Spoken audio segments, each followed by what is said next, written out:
ndichikuchingamidza muchirongwa chenyu chemasecret nemaconfessions. I hope you're having a wonderful Thursday. Kumatimana inyika kwamuri. Rega tiswededze mic pamberi apa kuitira kuti tinyatsopika audio. Alright. Tete bakadi tete nindiri mukomana. I'm in my mid-20s for today. Muchanditi Josh. Ndinogarawo muSouth Africa in the Western Cape, and ndinewo musikana wangu ari muno muSouth Africa asi kuPretoria. Today we started dating with this girl. Everything was well, and ndaimuda ndichimuitira zvese zvandinogona. After 6 months of dating, I decided to a surprise engagement to my girlfriend, and everything went well, and I was planning to marry this girl next year muna March. So chakaitika ndechekuti after the engagement I went back to work and acquired a leave 1 month and 2 weeks. Then ndikamboenda kuZimbabwe. Asi pandakasvika kumba, after a week my girl started changing behavior. Even ukamufondera chaiko I dropa macalls, until one day when she texted me saying ainge achindizisa kuti she's planning kumboita threesome, meaning aida kumboedza kurara nevarume 2 panguva 1. So ndakabvunza kuti aida kuzviita how and why, and she said her friends did the same thing and it was no strings attached, and she's still young, so she wanted to experience and experiment as well. So I clearly told her kuti it was against my morals and beliefs. Akavati iye it was good kuti tingosiyana hedu. I was so heartbroken by then, and that very day ndakabva ndabirwa mari yese including a transport yekudzoka kubasa. Ndakaita stress apa kana kwekukumbira pange pasina. Munongoziva vanhu vanokuda uchibva Joni asi kana wava padambudziko they all leave you. Ndakazoudza murungu wangu kuti andipe another month ndaizodzoka pabasa, and murungu akanzwisisa. Ndikataura nalandlord akanzwisisa. Nawo chenge chasara kuti nditsvake basa ndishande 1 month ndozodzoka kuSA. Semunhu angava single wake rimwe zuva I met another girl. Ndaenda kwaMutare, ini kumba kwedu kukwekwe. So kwaMutare I visited my old friend. So ndakataura that girl, ndikatora number dzake. One thing led to another and we started dating. So the girl asked me kuti since I said ndoshenda ku South Africa, how come I was in Zim for that long? And I told her everything. To my own surprise, the girl took mari yaingapiwa na mainini wake kuti aite course. Kwakundipa Maria akati chishandisa udzokere kubasa, ukashanda unozonditisa course. She told mainini wake everything and vakabvuma, and by that time vaive in hospital. I couldn't talk navo directly, and it's so unfortunate kuti ndakati ndave neweek ndadzoka mainini vakabva vashayika. This girl, her both parents vakashayika when she was 5 years. Saka mainini, her mother's sister, ndiwo vaimuchengeta since then. Saka pandakadzoka kuno, that ex-girlfriend of mine called achiti aiwa kuhospital Pretoria ikoko, andina kumignore aiwa, but I saw it as a chance to strike. I helped her nemari. She was in debt and I paid for her. Akakumbira regero. Ndikamuza kuti I had forgiven her, and she said she learned her lesson after the past events. Honestly, I see the change in her in almost everything. Asika, remember she left me when I was in my dull moments. Iye akati ave kuda zvemarriage, and ndakamba madates emuna October. Zvese vakagadzira na baba anatete, everyone is ready because I went kuma intro naye kumba kwavo. But the truth here is the date randakamba, that's the date I'm going to marry the love of my life. The girl akandibatsira, zvinhu zvakandiomera, ava slay queen avasi kuziva, vari kutoti aiwa takatoriwana balance. Ndinozviziva kuti it's wrong what I'm about to do, but this is my time to revenge, especially after everything I did for this girl and she let me down. Inine musikana wangu ari kuZimbabwe, we are good. Takatotanga all the preparations, zvese zvava ready. Tangomirira musi chete. Ndakaona kuroora musikana wangu iri nzira yakanaka pane kutizisa, sezvo munhu uyu ari mhandara akakwanisawo kuzvichengeta, and I'll honor her by doing the right thing. Hey, shiri yabvuta rekeni. Veduweka zvakaoma. I don't know what to say. My brother, let me just tell you something. Musikana we, like she said, akatokutumira message achitaura kuti indoda kuita threesome. Since ndiri mwana mudiki, I want to experiment and experience. Anda kuexperimenta nekuexperienza nekuita nekunakirwa zvake neupenyu. Munhu anoda kunakirwa. Saka semaonero angu, kana tongoti mamuroora, handiti makambadeti, tongoti mamuroora, anokunetsai muno. anozokunetsai. Saka makaita right decision kusiyana naye. Asaba pa revenge diaries manje apa pekuti kwa inini musi wandadate randakavapa ndiri kuna vamwe atezva. Generations dziri kukura idzi muchadziona. Tiva revenge iyi. Handisi kuti munofunga kuti kudii. Pane nyaya yandatumirwa zvakare. Iyi nyaya iyi regai ndiiverenge tisati tapinda munyaya inotevera. Hello tete, kana uchiziva kuti vabereki vako vane zvavakaita many years ago kuti vagadzirise musha nekuisa ruzhowa kuchengetedza musha, zvinhu zviya over the years zvotopedzisira zvakunetsa mumusha zvakanyanya. My siblings and I tinorota vabereki vedu for years and years vachibuda usiku vasina chavakapfeka. Tinorota zvakawanda. Vana vanovhumuka usiku kumunyama nematambudziko asingaperi. My siblings and I tose we are abroad and no one wants to go back home. Ini ndini mukuru ndinoenda nekuti ndinoshaya zano kuti ndikasaenda pakati pedu tese hapana anoda kuenda. I'm due to visit home in 2 weeks time. After 3 years, ende mwana mangu hamuna sororo. Amai vakatsama kuti deno ndauya nefamily yangu nevana, asi ndiri kuenda ndega nekuti patakapedzera kuenda murume wangu aimuka akazvimba makumbo. Holiday yose airwara non-stop. And my older boy kuvhumuka every night kunge akudorasa njere. We have gone through a lot as a family. My heart is sore and I'm very anxious. Pamwe ndo mukandida kucancela my flight ticket. Mubvunzo wangu ndeyekuti vane vabereki vanenge vangu muri kuzvigonawo sei? Munoenda kunoshanya here? Kuti utaura hakuna wekutaurira. Hama dzedu hatina kana mumwe chete watinotaura nayo. Ukama hwakapera kare mushure mekubata kuti vabereki vane zvavakabata. Ndibatsireiwo nekungoshare mucomments section. Inyaya iyi munoionawo sei yekuti vabereki vako chaiko vanenge vachitobata mushonga? Handidziwi kuti munofungawo kuti kudini. Tisati taenderera mberi nenyaya yedu, ndadzoka zvakare nenyaya yekudiaspora insurance. I think kuti pandakataura nempaya handina kunyatsojekesa, ndoona sekuti handina kunyatsojekesa. Alright. Kuvanhu vose vari kudiaspora, vanhu vari kuCanada, UK, New Zealand, Europe, Asia, UAE, nyika dzose dzandataura idzi, kana mune shamwari dzinobva kuTanzania, kuZambia, kuKenya, kuAfrica, dziri kudiaspora chiro vasingauchishona. This is for them because it includes everyone. Anditi diaspora ine ma-cash plan. Especially ndakataura ndikati especially ma-firstborn. Imi vanhu vari kudiaspora handi munoziva kuti ndimi ma-breadwinner.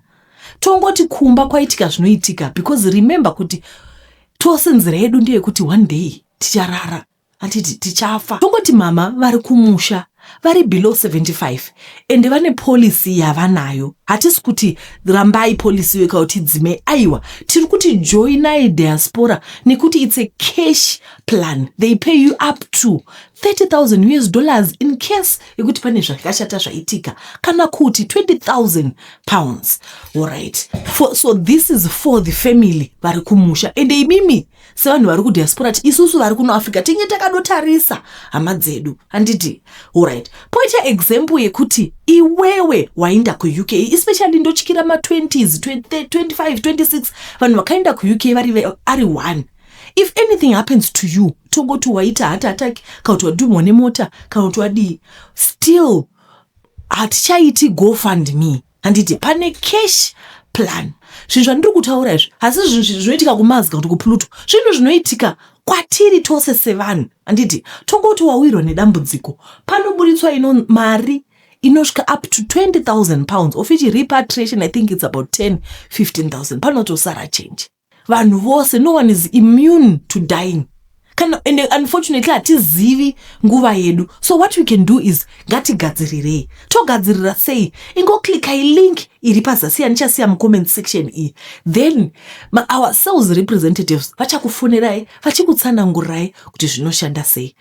Tete chitupa isai mumaski. Ini ndinoreurura kubata mbuya vandaigara navo. Handingati ndaigara navo, asi ndaichengeta pamusha pavainge vatengerwa nevana vavo. Saka vana ava vaida munhu anopota achitarisa mai vavo pamwe nekuchengetedza zvipfuwa. So tete ndakasangana sei nambuya ava? Ndaive ndiri mune rimwe gurupu raiadvertisa mabasa, dzimba dzekurenta pamwe nekutengesa zvakasiyana-siyana, dzingava mbudzi, huku, chero mbatya. So ndakaona imwe meseji yakanzi I'm looking for a couple inochengeta pamusha. Semunhu ainge asina pekugara, ndaiti apa ndagara seshiri, asi apa ndagara ndakaona opportunity iyi yakanaka chose, ndinenge ndichisevhawo parent. Munhu aitoda couple, so zvedu naMabel zvainge zvaita. Ndakanosangana naLiza tiri vaviri naMabel. Liza akandiudza kuti aisagara pamusha apa. In fact, aitoshandira kunze kwenyika, saka ainge avakira mai vake musha wekugara sezvo vairamba kunogara mutauni. Saka aingoda munhu anopota achivatarisa, kwete kuti vairwara. Mbuya muKaradi ava vaitova fit, mabasa ose vaitogona kuzviitira. Saka Liza aingoda munhu anopota achingotarisa pamba nekutarisa zvipfuwo zvakaita sana mombe nanambudzi. Liza akatiudza kuti taitobvumirwa kurima zvataida paminda yaiva pamusha apa, tichitora zvinhu zvatinenge tarima pasina mibvunzo. Mbuya vainzi mbuya muKaradi nemhaka yekuti vamwe vana vavo vainge vakaroora nekuroorwa nevarungu, saka vazukuru vavo vaiva maKaradi. Liza ainge ari gotwe ravo. Pamusoro pazvo ndaipiwawo mbichana mari yekufudza mombe. Ndichitarisa tete arrangement iyi yange yakanaka chose. Takagara zvedu zvakanaka tete nambuya muKaradi ava. Ini nichigara kuchimba changu naMabel. Mbuya vaigara zvavo voga, vaiva munhu akanyarara asingadi zvekutaura. Ndichitarisa mbuya vainzi mbuya muKaradi vainge vasina kukura pamakore, zvimwe pada vainge vakakatsira kubara. Tete ndakatanga kupindwa nedzimwe pfungwa dzakashata. Apa mbuya muKaradi vainditi mwana, zvaizoita here kuti ndikande shoko rerudo kune munhu anopotsa aita zera ramai vangu? Apa mbuya muKaradi vaizvibata zvakanaka, zvose nekuwana zvikwanisiro vainge vakaita chigagairwa chaicho. Tete ndakatanga kuimagina mbuya muKaradi vari mukadzi wangu, zvekuti kuna Mabel ndainge ndisingachazvizivi, ndisingachazvinzwi tete. Pfungwa dzangu dzainge dzangova pana mbuya muKaradi, ende kuvaona everyday kwandaiita feeling yacho yaitoramba ichiwedzera tete, kuita senge ndakagarwa. One day ndaitobva kumashopu ndokuona mbuya muKaradi vachichinda vachigadzira kuda kuvata. Tete ndakapindira mbuya muKaradi ndikavabata chibharo.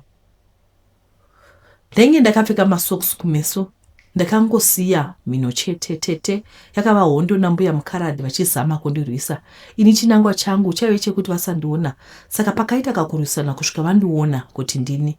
Vakakwanisa kukakanura socks randainge ndakazvivhara naro kumeso.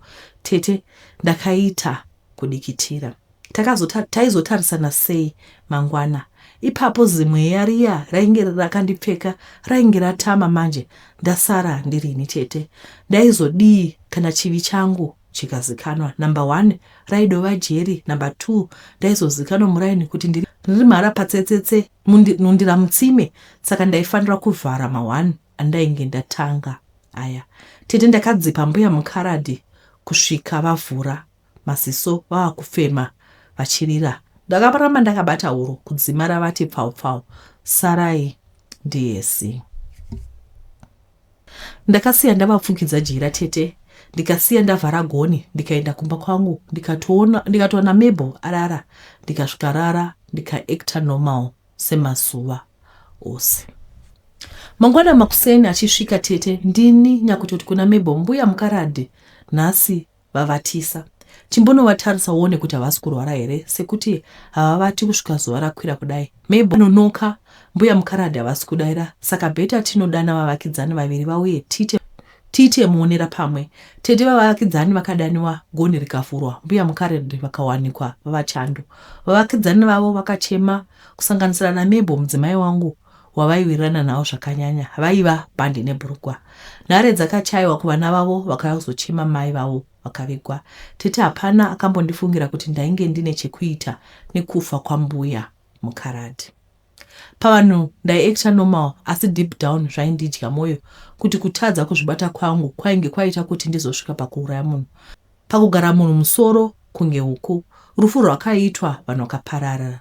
murungulaiza nemhaka yekuti hapana kana chakafungira, akasiya atondiita caretaker wepamba apa, sezvo mbuya Mukaradhi vaisava nemwana omuzukuru aive munyika, vose vaiva kunze kwenyika. Ndakasara ndikagara gore rose ndisina chandakaona pamusha apa. Mombe dzaiti dzikabereka zvimhuru zvikangoti samu ndaibva ndatengesa ndonyepa kuna Laiza kuti mombe dzafuma dzakafa, tete semusori kuhuku, kumadhanda, mbuzi nemakwai. Apa Mabel hapana chaimbofungidzira chero zuva rimwe chete. Asi pakapera gore ndipo pakatanga kuitira mashura pamusha pemushakabvu mbuya Mukaradhi.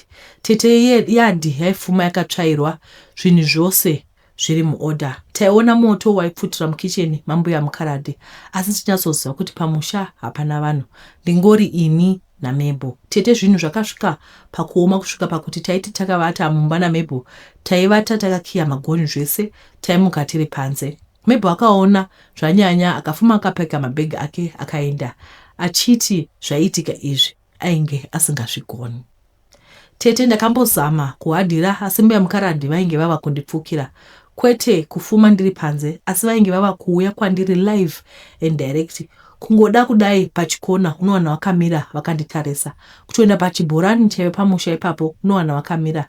Tete kuvata chaiko handikwanisi kuvhara maziso, ndinovarota vachindidzinganisa nebakatwa rinopfuta moto. Ndakapedzera ndatiza pamusha apa sekuti painge pasingamiriki tete, asi chandakagona chaicho hapana, sekuti mbuya Mukaradhi ndikatiza ndikaendepi ndinongoona chiso chavo, ndinogara kuzvituka kuti icho chandakaita chii, kupindira munhu mukuru ane zera ramai vangu kuti ndimubate chibharo. Mweyai wainge wandibata handina peace.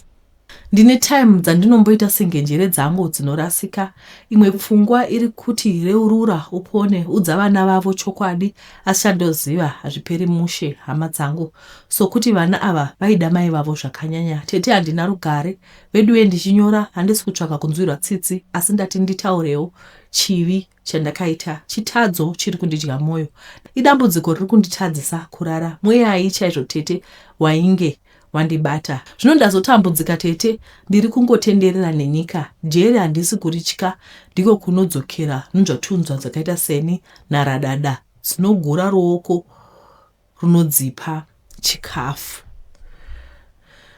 Sekutaura kwavaita kuti inaradada, ndizvo zvitoripo itoriwo naradada. Vana mai vedu shuwa zveshuwa, inini mai vangu vanogara vari one. This is my deepest fear, kuti vanopindirwa nevanhu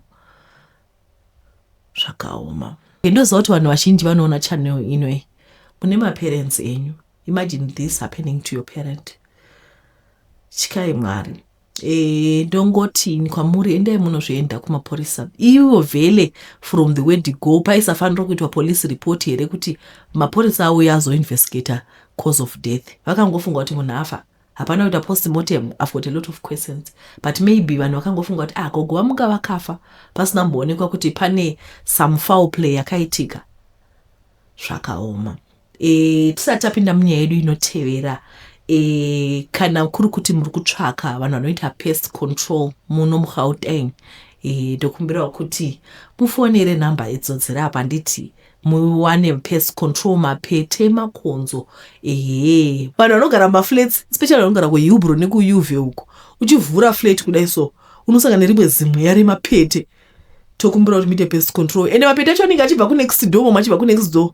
Saka zvinoda kuti mutobatana mose muite pest control. Idzo namba dzandaisa paskrini idzo handiti. Alright. Regai tiverenge nyaya inotevera. Iyi nyaya yandisiya ndisina nere mumuromo. I am in love with my stepfather. Tete muri wadi here, ndinoreurura kupinda mujira na stepfather wangu. Murume akaroora mai vangu, amai vangu chaivo, kwete mai guru kana mai nini. Tete zvakaitika ndezvekuti takasangana na Thomas ndiri form 3. Thomas aiva ari sugar daddy wangu, achinditira chose chandaitaura. My wish was his command. Uncle Bear, Thomas vaive vakati kurei, shaya dzavo dzaive dzati tsengei maChristmas akawanda, asi ndainge ndisingazvitarisi stereki nokuti ane mari ndiye mambo. Uncle Bear was handsome pawallet apa. Tete ini ndakakura ndichigara nagogo vangu, mai vamai vangu. Mai vangu vaishanda vachizama kundirirtira ndaive ndisingacomplaini. Truth be told, I was a spoiled child, never went to bed hungry or kushayirwa mari yefees or even kuenda kuchikoro ndisina lunchbox. Tene ndakasangana naUncle Bay Thomas ndichibva kuchikoro, vakakanda shoko ndikakabira bhiti sekuti Thomas anga reloaded. Ndainge ndogara ndine mari, even kuchikoro ndainge ndatova celebrity, kwete nenyaya yaUncle Bay. Uncle Bay vaizova secret yangu yandisingafi ndaudza munhu. Ndanga ndava celebrity nenyaya yekuti in terms of spending pachikoro, kutengera vamwe majigis, malollipop, aiwa ndainge ndisingasesi.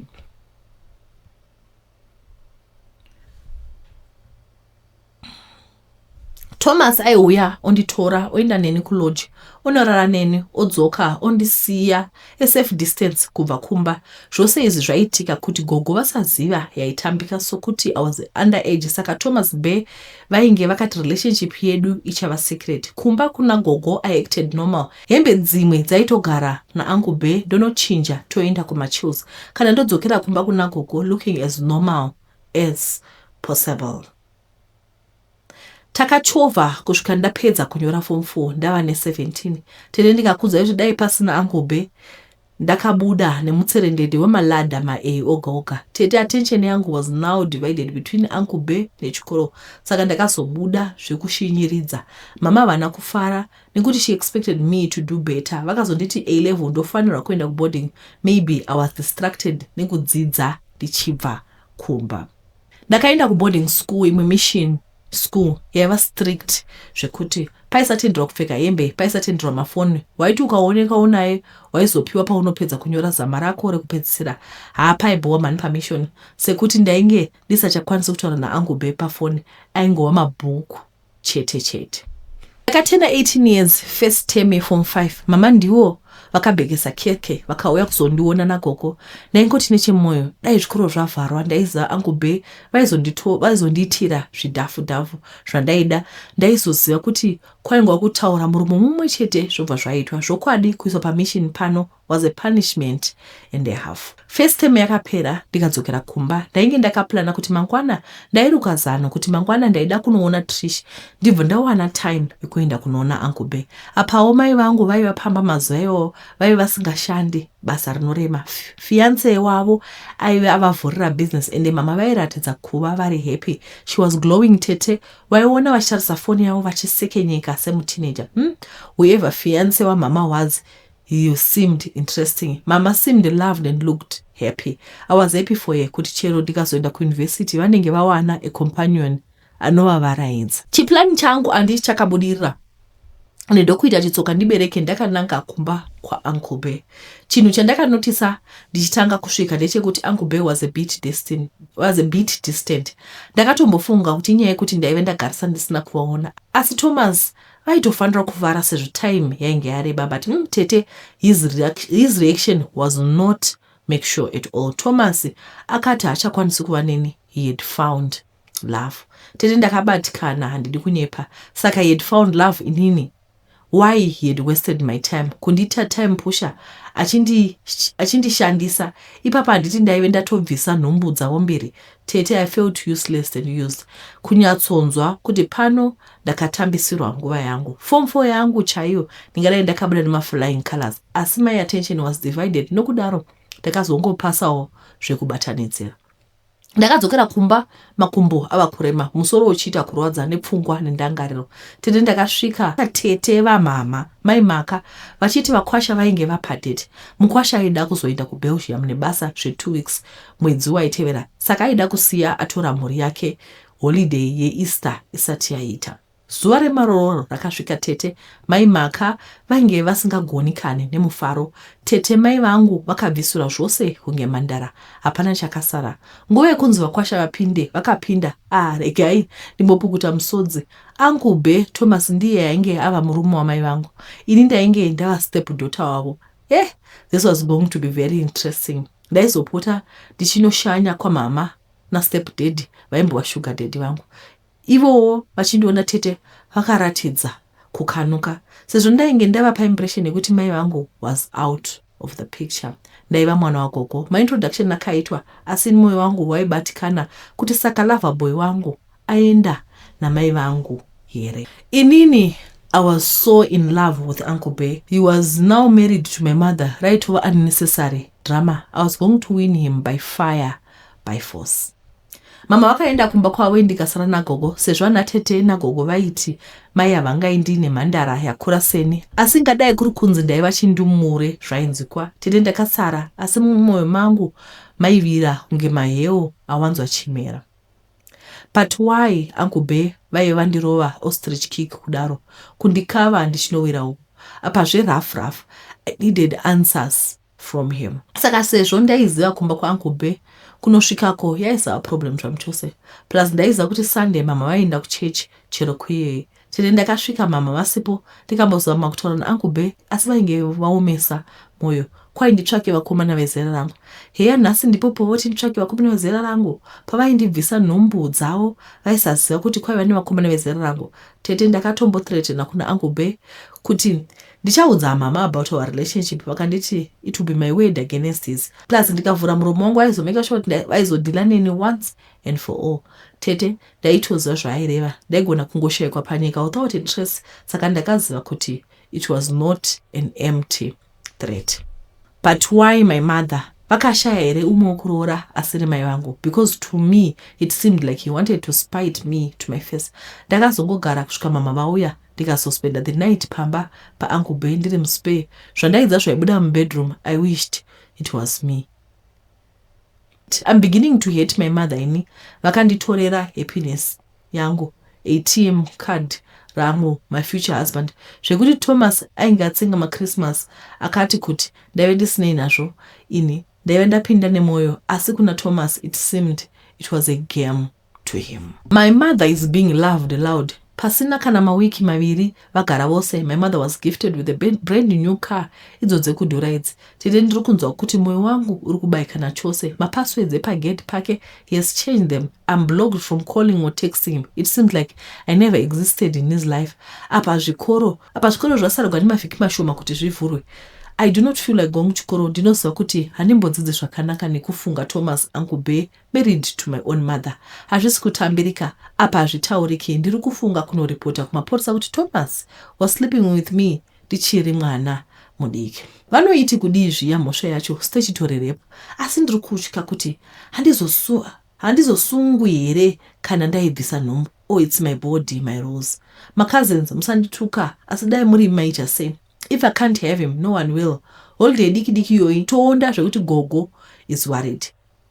Ndovaudza sei kuti mwanasikana wavo mai vangu vakaroorwa neboyfriend yangu.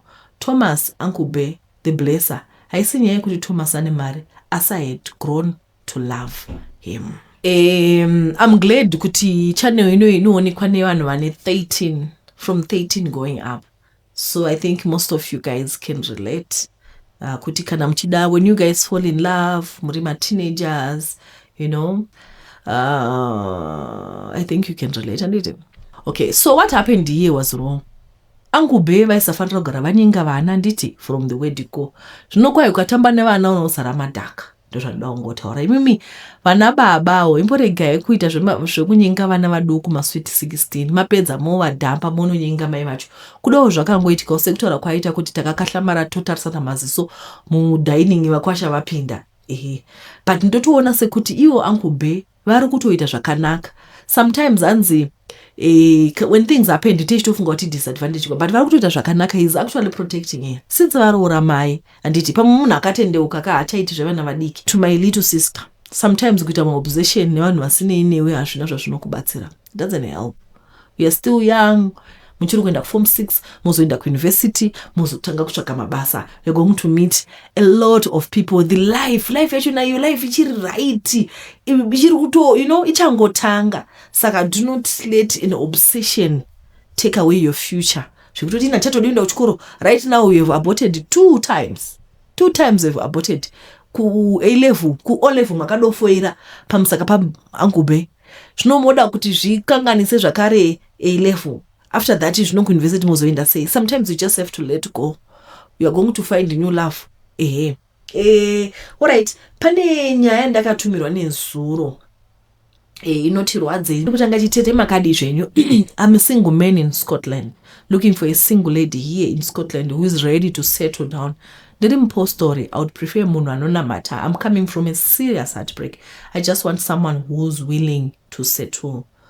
Ndikati alright, hamusi kutipa zvakawanda. Vane 42, he's 42 years old. Vakati iwo nyaya iripo ndekuti mudzimai wavo akachita, ari kuvachita, akumwa doro, ari kurara. Saka tazodecida kuti ngatiendei maseparate ways. Vari kuti vakatowana mapiritsi eblue emafeelings aya emalibido mumota memudzimai.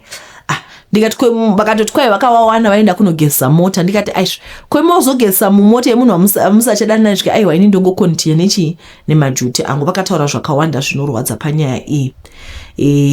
Saka vane vana. Okay, vari kuda munhu ari ikoko kumira. Nditi ndaibhoza ndazama kuti aiwa ngatitsvake kuZimbabwe zvika ndodako ari papo kuitira distance, because long distance relationships relationship haishandi. Vane mwana wahombe, vane vana 3 makore anizotauri because munozoziva.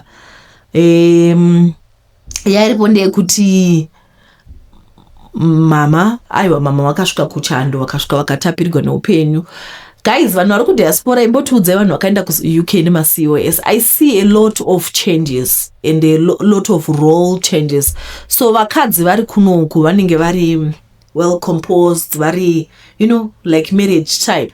But kana vasvika kuUK vanosvika vowanawo mabasa avo, voitawo financially free. So unotozoona kuti money is power. Kana munhu angowana mari achagodi ichi chichamustopa. Even vakadzi vaya vanga vari kutsikirigwa nevarume vavo kuno tichiri kuno kuAfrica, pavanongonosvika mhiri vava nepower. Ndiye muridzi weCOS. Handisi zvofamba sezvemaCOS bosi ndasandambozviaplya. Alright. Saka nyaya iripo ndeyekuti ndiri kuti inini kana vanhu vaenda uko, vakadzi vari kusvika vari kuwana power, vanhu vari kuwana authority, vari kuwana financial freedom. Zvino zvoitwa sei? Kwai shiri yakabvuta rereke uko, aiwa story yatochinja. Vakadzi vane power, vakadzi vakuita zvavanoda, hapana zvaunomuita. Saka ndiyo nyaya iripo iyoyo. Ndiri kumbobvunza kuti kuUK guys chii chiri kunyatsoitika? What exactly is happening? Because mautotaura kuti kana tasvika kuUK mai mwana hakusina marules ekuti anobika sadza ndiye munhu wese anobika, munhu asanochengeta vana.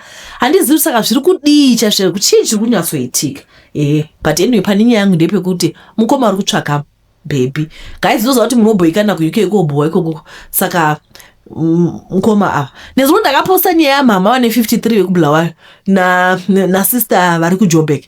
Kana 0, hapana kana boyfriend, hapana kana munhu 1 akambotiwo ndiri pano ndadawo chibhebhi. Vamwe vari kutaura kuti aiwa vatete uyu munhu avo vari kuda, especially my sister wekuJoburg. Aiwa ari too perfect, hanzi toimuumbai because hamumuwani. Alright. Ndo pari kuperera nyaya dzedu panapa. Asi dambudziko riripo nderekuti mangwana ndofanira kuenda kuchipatara nemwana. Zvakaitika ndezvekuti mwana paakazvarwa, mwana haana kubairwa BCG. Ndakafonerwa nezuro zvikanzi mwana haana kubairwa BCG. Mwana ane 3 years ari kutena 4. Ndakatambura nemwana, mwana kusvika tanzi mwana ane TB. Tikatestwa HIV, tikatestwa chi. Makambogara naanyone ane HIV, ane TB, hapana. It was a difficult time for us. Mwana anga asingadi, mwana anga asingadi. Only to realize kuti mwana haana kubairwa BCG. Zvinorwadza. Ndogara ndine mwana kwachiremba. Saka mangwana tiri kuenda naye kwadoctor. Asi ndichazama, ndine nyaya yandatumirwa maaudio. Guys, maaudio choita kuti ndinonoke kuaposta ndechekuti ndofanirwa kutanga ndawateerera ndotranslate. But I will try to wake up early tomorrow is Friday. I will try to wake up early so that ndofilma. Then after that, I don't know ndichazviita sei. Kana kuti video yacho muchazoiona neSunday, ameno. I'll see what I can do. But ndo zviripo. Mangwana ndifanira nemwana anobairwa BCG. Zvakaoma. Nyaya iya yekudiaspora, musakangama kuti ndimi varungu. If anything happens kuno kuAfrica tete takatotarisa kwamuri imimi varungu vedu handiti. Saka tiri kungoti kadzirisai zvino nguva iripo kwete kuzotanga kutsvaga mazimari mazisokwatira. Aiwa, tiri kungoti isusu torai diaspora insurance. Imi varungu vedu ndimi mabreadwinner, tichitoziva kuti musikana kana kuti first born mukoma wedu vari kuUK. If anything happens takadotarisa kwamuri kuti blazi kobigas madii paya. Handiti saka ngatigadzirisei zvino nguva iripo. Tinokutendai nekuona kwamaita. Mwari vakuitirai zvakanaka. Musakangamwa kusubscribe. Ngatimbotaurai nyaya yekusubscribe. Guys, ndoda kubvunza 50% yevanhu vanoona hamuna kusubscribe. Imagine kuti we also need your support. Like I told you kuti pamunongosubscribe paya mukangobaya red button iri zvichatibatsirawo kuti tigone kusvika uko. YouTube inobva itoona kuti mavhidhiyo ari kuita basa, handiti ari kuita basa rakanaka, inobva yasuggesta kune avo kusuggesta. Tiri kugadzirirai nyaya dzenyu everyday, tichidziverenga, tichikuverengerai nyaya dzenyu, tichiisa effort behind the scenes. Support yenyu tinoikumbirawo. Please consider kungobaya button reredhiro pano paYouTube. Vari kuTikTok tinokutendai so much nekuona kwamunoita. Aiwa guys, I don't want to lie, TikTok I'm speechless. Una video wanoita 100,000 views. Imi mose muri 100,000 kuTikTok. Mutomumbura kuti mungouya kuYouTube motsvaga channel yakanzi Dark Secrets and Confessions. Mungobaya modzokera zvenyu kuTikTok. Toda kuti support, toda kuti channel yedu isvike 100,000 by December. Handiti. Before you go, ndangani makuseni ndani I was reading this book. Saka ndangoshuvira kuti pane zvandawana mubhuku umu zvaingondi kurudzira ndikangofunga kuti aiwa regai ndishare nemi. Psalms 46:10 inotaura kuti be still and know that I am God. Ndoza kuti pano apa pane vanhu vazhinji you are going through a lot. Zvimwe zvavasingashare kwamuri mose ndinongotaura kuti be still and know that I am God. NechiHebrew be still inoreva kuti let go. When we let go, we acknowledge to him, you are God. Sometimes we want to control. Sometimes toda kuti tinge tichiziva kuti zvikufamba sei, having everything under control. Ipapo Mwari anokuregai. But when we say Mwari, inini ndazoperegwa, ndasvika inini Mwari ndikukusirai everything, maku acknowledge kuti you are God. Siyai zvese zviri kukunetsai kuna Mwari. Pane nzwi inotaura kuti udiniwe na, udabukile na, chela uJesu. Whatever you're going through, just tell it to God. Zvese zvinoitika zvakanaka. Tinokutendai veduwe. Bye bye. Zvinondishirega ndichi bye bye samanje. Nekuti ndinotaurisa God's milk iri mbazi. Mondifonera neSunday handiti because yaiswa rasi babasi chasvika mangwana toritora then toripackage. Please call me on Sunday to put my order yenyu. Guys vari kuUK also mungondifonerawo zvakare. Tinokutendai nekuona kwamaita. Mwari akuitira zvakanaka. Ndatenda.